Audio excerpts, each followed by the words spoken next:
Welcome to the Clipper channel. In today's video, I'll show you how to download apps on your Windows laptop or PC.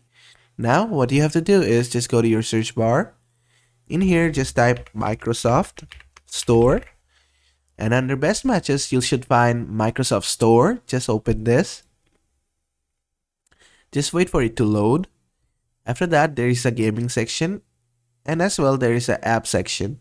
In both places, you'll find lots of apps. I'm just gonna go home. And from here, I'm gonna browse what app I want to install for myself. Now, from here, I want to, let's say, install Instagram. So, I'm just gonna open Instagram. Then just wait for it to load properly. From here, just click on install to install it. Then just wait, it is getting ready to be installed. Just give it some time, just wait patiently, it will download and then install it for you. As you can see, it's installing right now. And there you go. Instagram just got installed, and to open it, you just basically click on open, and that's basically it. And that is how to download apps on your Windows PC or laptops. I hope this video was helpful. If it was, please give it a thumbs up and don't forget to subscribe.